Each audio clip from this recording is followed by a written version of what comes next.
Hello, welcome to Ghost Stories with Shannon Martin. What if I did the whole video like this? Hey there. So is this hair giving you guys very like late 70s, early 80s type vibes? I have a picture of my mom from when she was like 18. The picture's from like 1980. And her hair kind of this when I do my hair like this, it always reminds me of that picture because I feel like back then, like that era, that was how the girls wore their hair, like very big. I think I still have that picture somewhere. I'm gonna try to find it. If I can, I'll put it in here. That's my mommy. Anyway, okay.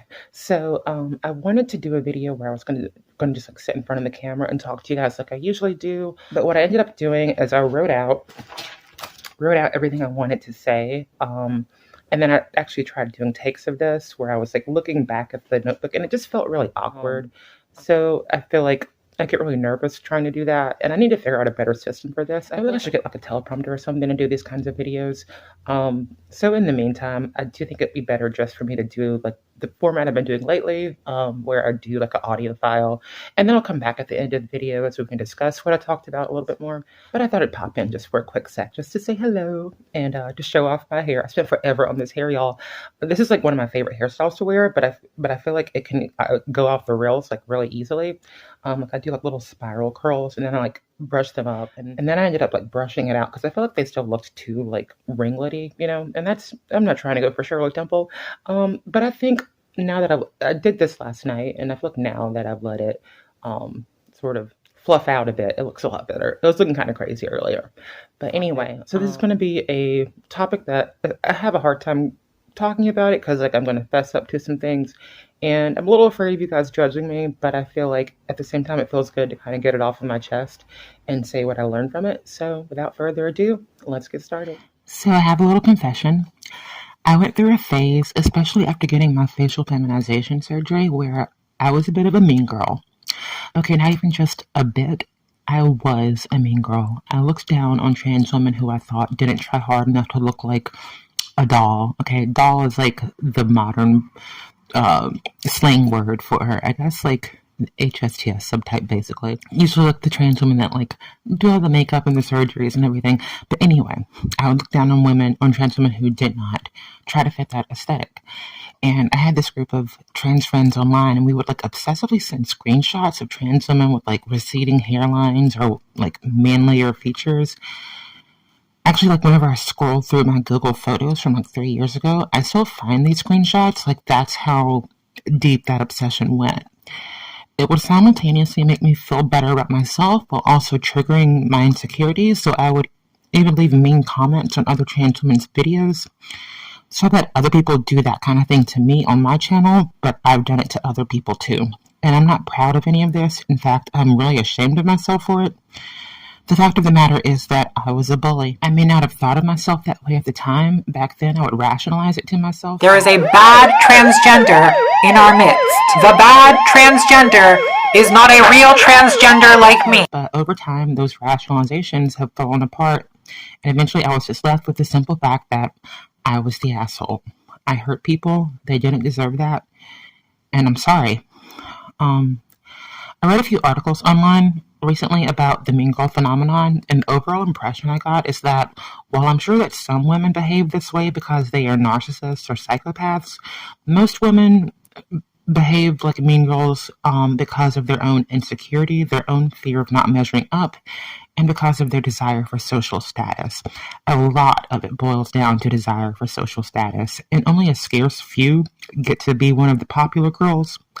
And the fight for a seat at the table turns girls into psychopaths. You can't sit with us! So picking on an easy target who you perceive as beneath you helps you to feel a little more secure about your own status. Lashing out and trying to humble someone who you perceive as a little above you helps you to feel like you're neutralizing a threat to your status. And this is a big one. Imitating the queen bee it girl helps you to feel like you're sharing in her spotlight. It feeds your fantasy of being the queen bee it girl. This social system is drilled into our heads in ways that we don't even notice. When you're a teenager or even a young adult, you don't grasp all the complicated social forces.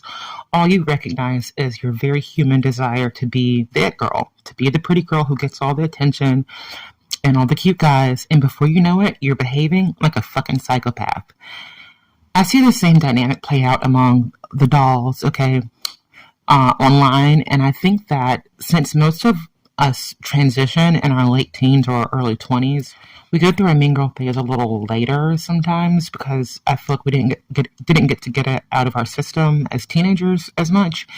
And I think part of learning to forgive myself for my mean girl era is learning to forgive other HSTS, other dolls when I see them acting this way, because I see myself in them. So I'm going to do my best not to cross over to the other extreme and start acting like what I call an Althea Tibbs. Y'all young people don't know who that is, but when I was growing up, they used to play like reruns of all the old folk shows on like in the mornings. And so there was one called In the Heat of the Night, based on a movie from the 60s with Sidney Poitier. I don't know how to say it, but great movie. The quail, he'll tail, foul on the prowl. Anyway, so in the show version, there's this character named Althea, and she used to get on my nerves because she was such like a moral crusader, always right about everything, always like the morally superior to everyone else, and I just found that really obnoxious, and a lot of people did too. Like, I was rewatching old episodes on YouTube, and like the comments were like, oh my gosh, she's getting on my nerves. So I don't want to be like that. So with that in mind, I recently noticed a trans YouTuber, and I'm not going to name names because she's a smaller channel, but she used to do a lot of makeup videos. She was always a pretty girl, but now in her new videos, I noticed that she looks like she's gotten her facial feminization done. She looks snatched. All right, she looks good. And I love that for her. But then I noticed the kind of content that she's making now, and it's giving Blair White copycat, sometimes word for word, down to the very same mannerisms. And she's making a lot of content reacting to cringy, like non-binary TikTok teens and making fun of them. And the way she does it, the way she talks about them is so mean and vicious that you would think that she was reacting to someone who's evil instead of some random, probably mentally ill person on TikTok. The irony is she's cringing at them and I'm cringing at her because I recognize myself and my own behavior in her. And because to me, it's so obvious why she's doing what she's doing. There is a bad transgender in our midst. The bad transgender is not a real transgender like me. There's a specific extra layer to why trans women act like mean girls, especially to other trans and LGBT people, that goes beyond the simple desire for a status that we see in mean girls in general. With trans women, there's a desire for social acceptance in a world where politicians win elections by stirring up social hostility against the very idea of what you are. That need for acceptance and validation from the mainstream straight world is strong in HSTS, or the dolls, if you prefer. And part of the reason we get all of that, all of like the facial feminization and the body surgeries, is to chase the fantasy of being truly accepted in straight society. So after I got a few surgeries and was passing better and getting treated with a little more respect, it was easier to convince myself, or at least try to convince myself, that I wasn't one of the freaks anymore. And the easiest way to convince yourself that you're one of the normies now is by pointing and laughing at someone who is more of a freak than you. So in my mean girl era, anytime I saw some AGP with a receding hairline or a teenage AFAB, assigned female at birth, non-binary, on TikTok identifying as pumpkin spice gender, I complain about it, but I secretly loved the feeling of superiority that it gave me. I was more valid than them in my mind. I was finally a normie. But eventually society reminds you, no matter who you are, that you're still a freak. The YouTuber I mentioned, her comment section is full of people telling her how great she is, but it's also full of people making fun of her and telling her that she's still a dude. And Trump's whole, anti-trans MAGA campaign against trans people was a wake-up call for me. Seeing the things that his supporters say about all trans people was a wake-up call for me. I watch a lot of videos from the channel Soft White Underbelly, and the guy who does that channel, he does a lot of interviews with trans women, and no matter how attractive the trans woman looks or how charming and nice she is, the comment section gets flooded with hate, including from Trump supporters who say stuff like, can't wait for Trump to end this supposed insanity. Us existing to them is insanity somehow. Anyway, This was a wake-up call for me to realize that I'm still one of the freaks. The AGPs with receding hairlines and the fairy gender TikTok teens are just more extreme versions of what many people in society hate about trans people in general. But these so-called trans-trenders, so the AGPs with receding hairlines, the fairy gender TikTok teens, these trans-trenders are just an easy scapegoat, especially for trans women who are too blinded by their desire for acceptance in society to confront who it is that they are actually mad at, which is the very people that they crave acceptance from, but who won't give it to them. In the trans world, we have our own queen bee mean girls, and the best example I can give you is Blair White. I have a very complicated parasocial relationship with Blair because I used to love her. In her early days on YouTube, when I was going through my own little anti-SGW phase, the late 2010s were wild, y'all. But anyway, her content was more thoughtful and toned down back then, and she was someone I looked up to as aspirational when I was starting my transition. I had never even heard of facial feminization surgery until she got it, and I feel like watching her back then helped me to accept myself more. So when I started clocking more mean girl tendencies and grifter anti-intellectual tendencies in her, at first I made excuses for Blair, but after a while it just seemed to get more egregious, and she became so negative towards people that I couldn't even watch it, because she would be so negative towards people that I couldn't even... What she was criticizing them for seemed to not warrant the negativity that she was giving them. Every video was just her basically making fun of people, calling them ugly, and refusing to acknowledge any nuances that contradicted what her mostly right-wing audience wanted to hear. The average Blair White video these days goes a little something like this. 28 years old, currently in psychosis. That's not in the bio, I'm just observing. But it's not just a Blair White thing, it's just a mediocre, attractive trans person thing. But it's these ugly dusties. And again, ugly mostly on the inside, but you feel me? Queer, disabled, and ND. Blair, the irony of you calling someone else ugly on the inside when all of your content is you viciously mocking teenagers who are going through a phase on TikTok and people who clearly have mental health problems is crazy. Especially when you're doing it for your own vanity. A classic Vanessa thumbnail is divided into two halves. On one half, Vanessa, looking fish, looking cunt. And in the other half of the thumbnail, for contrast, the tragic dump truck in a maladjusted wig. Also, I can think of quite a few HSDS YouTubers who make this kind of content where they're constantly making fun of how other people look while they themselves are hiding behind beauty lighting and beauty filters. And I can't help feeling like that speaks volumes about what these YouTubers have going on in their heads. The insecurities that they are trying to overcompensate for. It speaks volumes. And there's absolutely nothing wrong with wanting to be beautiful and wanting to look good. I think that's a very natural human thing because people are drawn to beauty. People fall in love with beauty. But there's more to life, and the drive to be more attractive can lead you to a very shallow, empty, insecure place if you don't start learning to love yourself for more than just what you look like. And there's a big difference between a beautiful woman who loves herself and a beautiful woman who doesn't. I have a good example of a beautiful woman who I believe does love herself. And who I think more women should look up to. And a lot of people might disagree with me on this.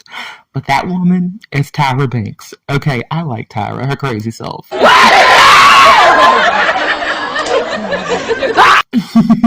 I know some people consider Tyra problematic because of, I guess, some stuff she did on America's Next Top Model. And I'm sure she's not perfect. But you have to remember, America's Next Top Model, that was the early 2000s. And reality TV in that era, there was just a lot of manufactured drama designed to boost ratings. You don't know me! You have no idea where I come from, where I've been, how long I've been there, what I had to do to get from where I was to where I am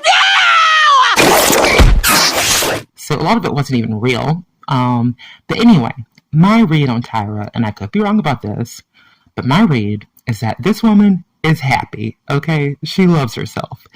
That's why she does all the cringy shit she does. There's like a music video where she's like rapping and it's awful. Bright, shining, far, don't be shy, be a star. And I used to watch her talk show all the time back in the day. And she would have like these segments where like she dresses like in a fat suit or goes undercover as like a homeless person, like doing these like social, what she thinks in her mind is like this great social commentary, but like everybody knows it's you in the fat suit, Tyra. Like you're what are you doing? But anyway, I feel like the reason she does like this cringy stuff because she thinks everything she does is great. Like she's very confident. So she doesn't care. She doesn't care if you think it's cringy because she likes it. And one of my favorite movies whenever I was a kid was the movie she did with Lindsay Lohan called Life Size, where she plays the Barbie doll that comes to life. Looking back, I feel like Tyra was playing herself in that movie, okay? One of my favorite scenes is when they're at the office party. Tyra's character like grabs the mic and goes on stage and starts singing her Barbie doll's like theme song, which everyone just reacts to like it's normal. Do you know Be a Star? No, but if you sing it, I'm sure we can follow you. Eve's great. No matter where she goes, bless her up. But anyway, at one point she grabs one of like the businessmen in the suits and starts dancing with them. And the people from the office are like, "Oh my God, does she know who that is? That's the CEO of such and such." But that don't mean nothing to her. Okay, Tyra does not care who that man is. What's interesting to me about Tyra in real life is that, yeah, she's super gorgeous and successful, but she experienced a lot of rejection early in her career because a lot of brands back then didn't want to have a black model. It was something that was very new and stigmatized, even in the 90s. They didn't even want to let her on the cover of Sports Illustrated because she was black.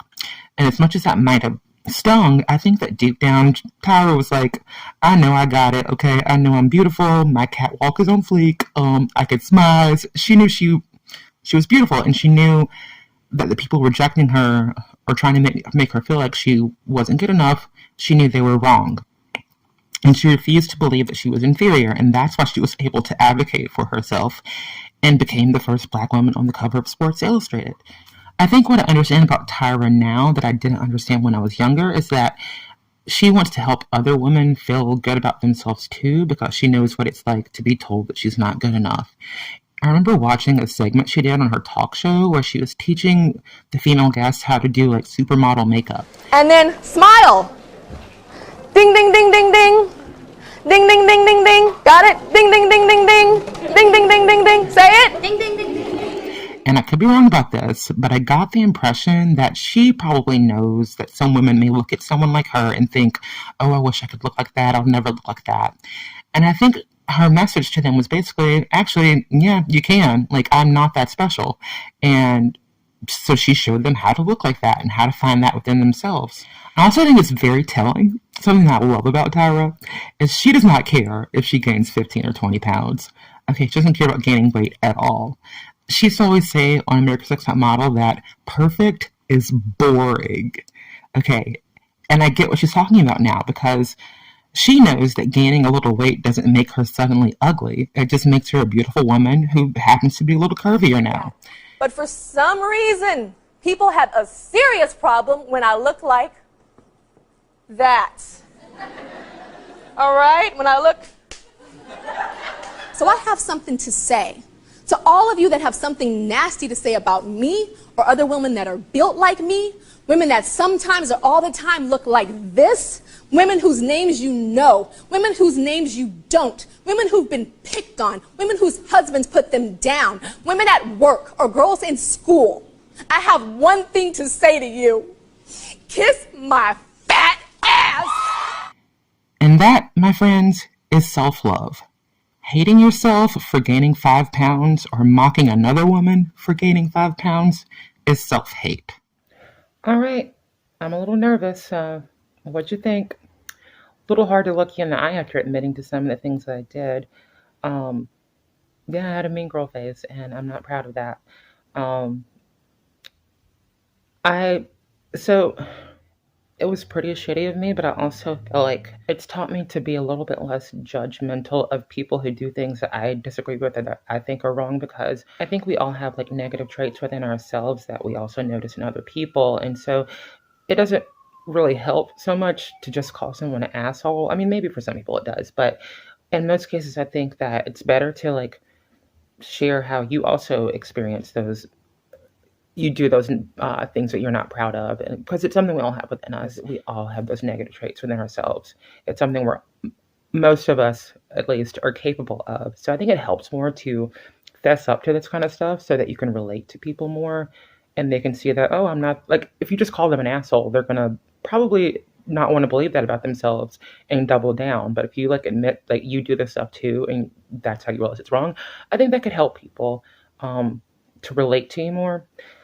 Another reason that I bring this up, this topic specifically in the context of trans women, is okay, so I was a bully at times, but I also was bullied by other trans women. Like, I had a different group of trans friends online, and we would hang out on Discord all day, which is just like automatically sad. Why are you doing that? Why was I doing that?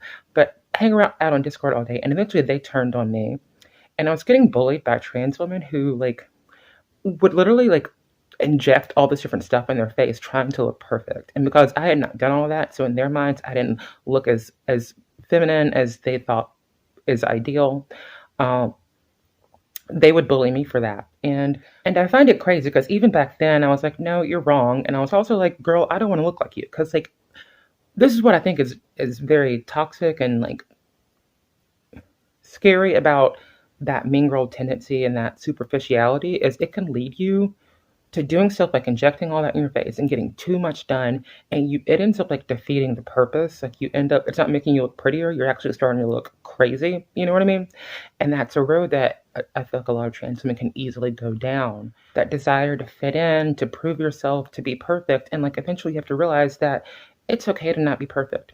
It's good to not be perfect. You can be very beautiful without being quote unquote perfect. And when you get caught up in that cycle of trying to outdo the next person or trying to, live up to some ideal that some AI generated image, you lose sight of how beautiful you already are.